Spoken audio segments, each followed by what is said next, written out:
I don't start every interview with going back to the 80s, I promise, but in this case, it's kind of applicable. So you started in 1980 at Lucasfilm.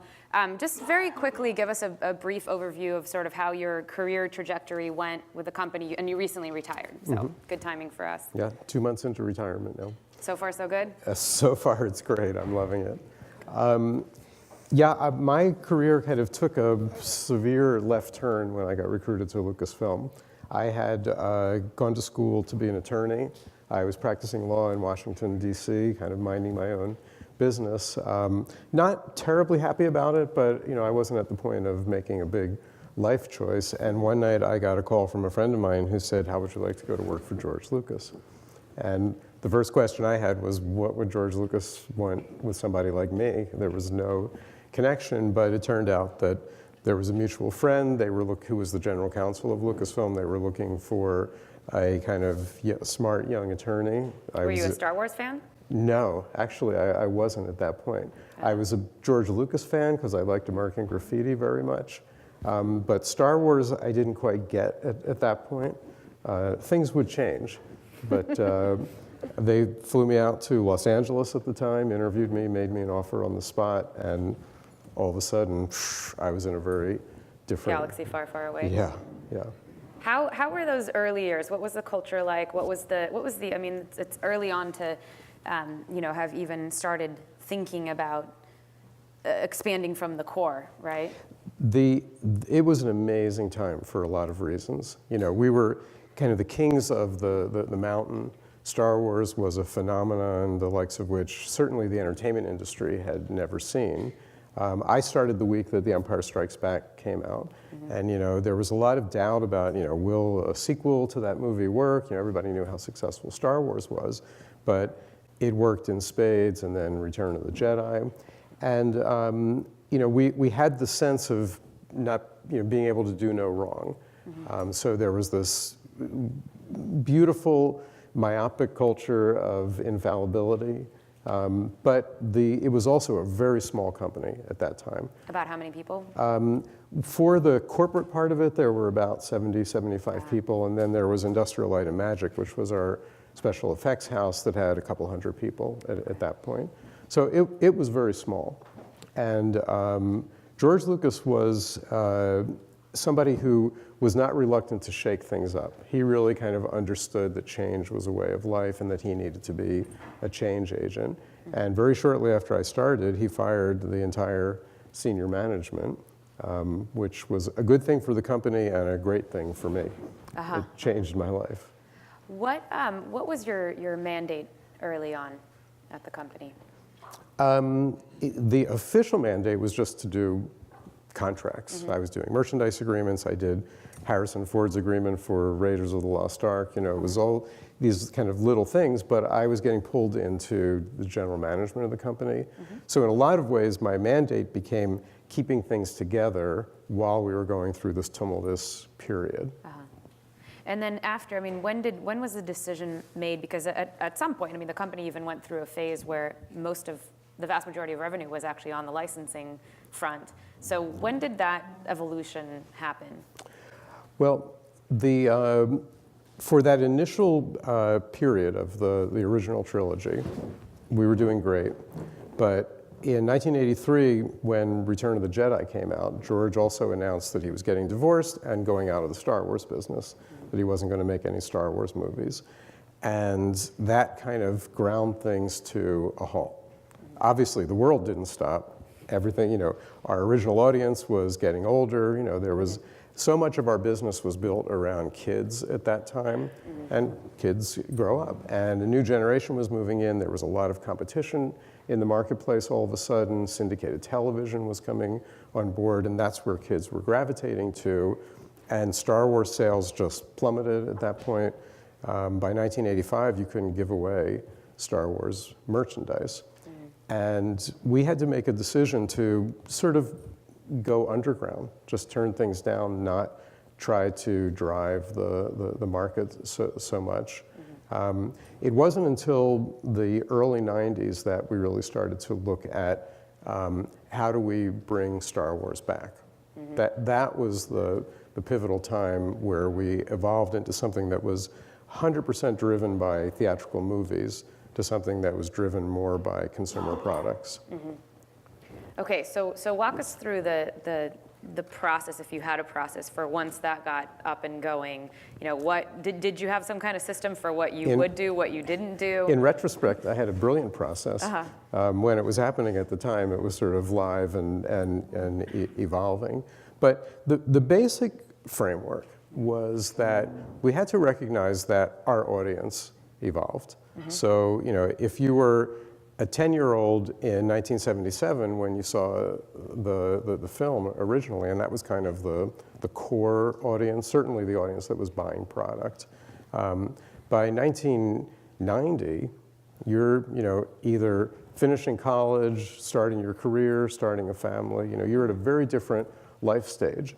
And we started thinking, what, you know, if people are still interested in Star Wars, what would interest them at that stage of their life? And that's when we started to think about things like continuing some of the stories of the characters in the films through novels, because at that point we were out of the theatrical film business. So we looked at publishing as a very important way of re-engaging the audience at this new life stage. Were there things you said no to?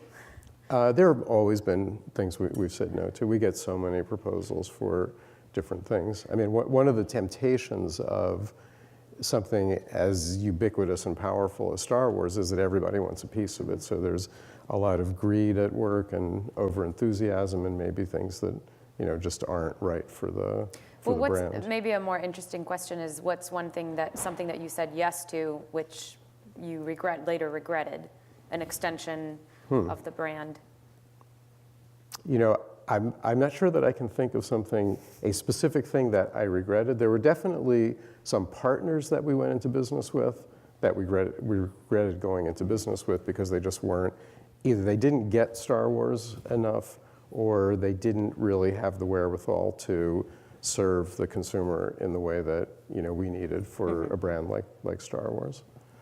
So I think we tend to think of creative, innovative companies as companies who move quickly, but putting together a movie, especially one with so many special effects and huge production teams and everything that goes, you know, huge budgets, of course, takes a few years. And as we've seen, especially, you know, recently, sometimes it takes even longer than was originally intended. So how did you internally balance sort of that need to constantly innovate and be creative and give something new to this really loyal fan base? Well, you definitely have to look at the pre-Disney acquisition and the post-Disney acquisition, because pre-Disney, we had the luxury of being a completely private company. We had one shareholder named George Lucas, and that was it. So we served him. We weren't driven by quarterly results or any of the things that drive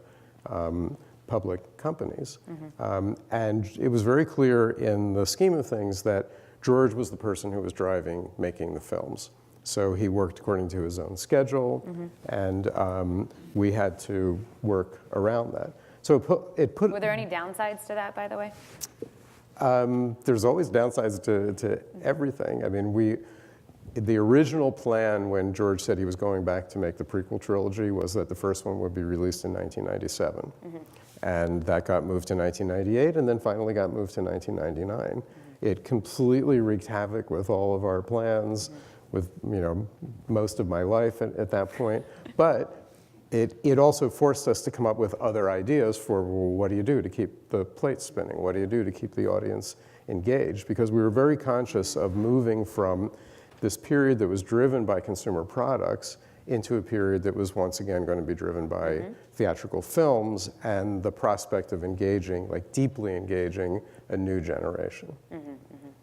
Okay, so you brought up Disney. As you guys probably know, Lucasfilm was bought, was it 2013? 2012. 2012, Yeah. So just a few years back, and now there's a movie coming out every year.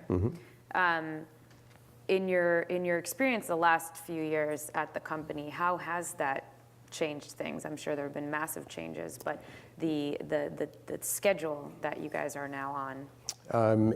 It was funny to hear Michael Dell talking about, how speed is a factor, because that definitely happened when Disney acquired us. We were on a very constricted production schedule before, and as you say, we went to one film a year.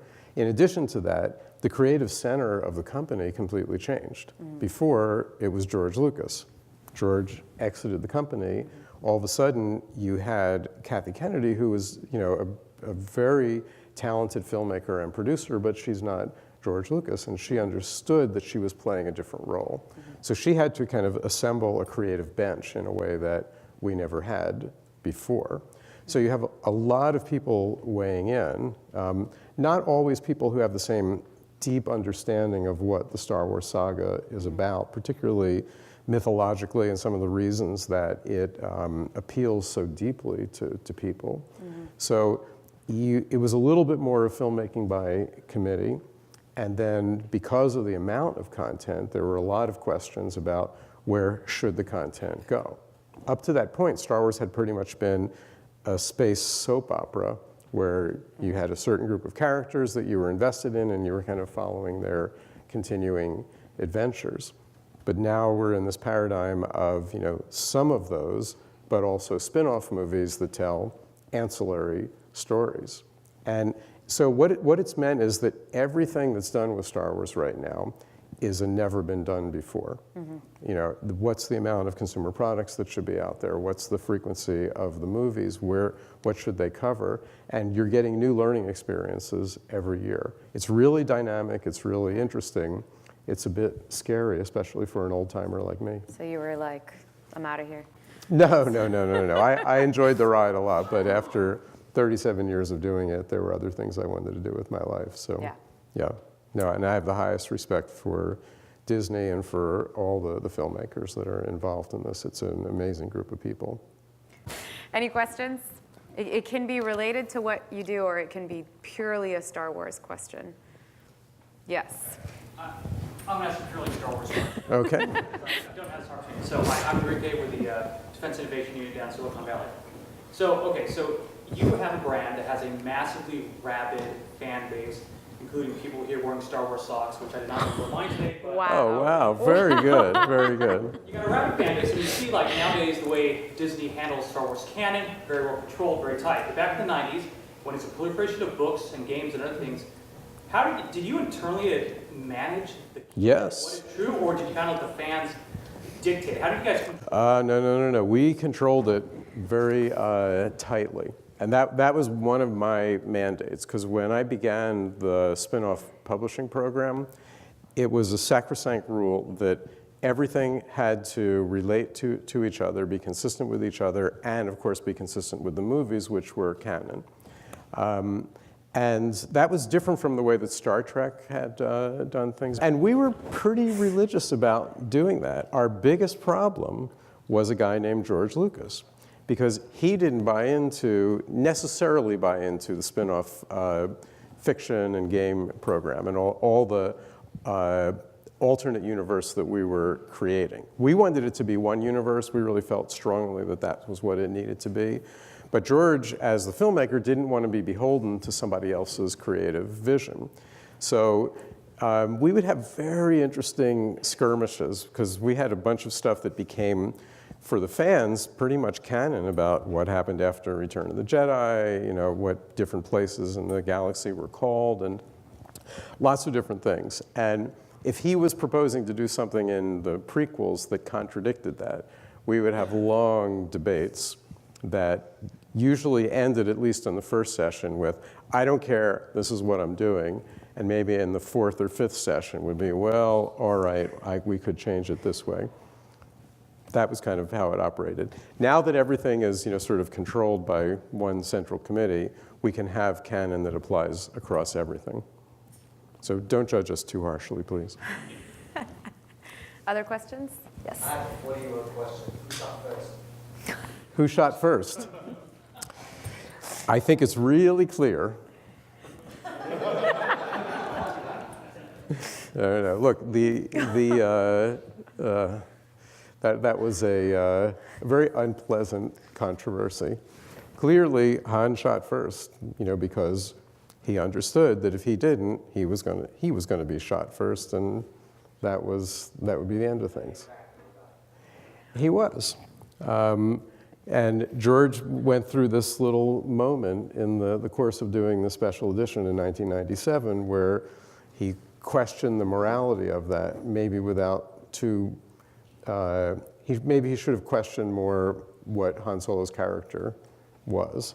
But he came to a conclusion that he then wasn't that comfortable with, and it's been changed several times since. I don't know if you've followed the frame counts around that little cut there, but it has gotten way more attention than it deserves. Yes? Can you walk us through how did Jar Jar Binks actually, I was waiting. How did Jar Jar Binks what? actually come out and become a thing? Become Were a thing. there heated. How was that idea? That's a very neutral way of describing it. Well, George, when he was writing Episode 1, was definitely enamored of the idea that you could create living creatures through CG that, could do things and have appearances that could not be created in the practical world. So he put a lot of CG characters into that movie, and he was kind of looking at the antecedent of R2-D2 and C-3PO as comic relief and feeling that he needed a new comic relief in the movie. And he came up with that character. And we were all, it was interesting because when the movie was being shot, you didn't really quite know what the character was going to be. We knew what the physical look was. The guy who played him on set, Ahmed Best, was literally wearing a stationary mask that was about a foot over his head so that people would have the right eye lines. And Ahmed spoke in that voice, but George kept saying, well, we're going to replace the voice. We'll have Robin Williams record it or something like that. And much like with C-3PO, where he was intending to replace the voice, when it came to post-producing the film, he tried a bunch of different voices and finally decided that Ahmed's voice was the perfect Jar Jar and had that kind of patois that Jar Jar has, and he really liked it. And within the company, we had screened the film, obviously, way before it came out. There were some diametrically opposed camps as to whether Jar Jar was a great thing or whether Jar Jar was going to be a PR disaster for us and not particularly embraced by people. And of course, it was George's company, and he won out, so the film went out with Jar Jar. And I have to say, we were pretty surprised by the intensity of the reaction against him. It has, in some ways, it's tempered with time. And the thing that was very important to understand even back then was where the polarization occurred. Because the people who really hated him were fans of the original trilogy. That you just wouldn't have seen anything like that in the original trilogy. Kids liked him a lot until it became not cool to do it, which was one of the effects of a lot of people in the culture saying, no, that's not cool. So probably more information than you wanted to know. But Do you ever do an interview where Jar Jar doesn't come up? Yeah.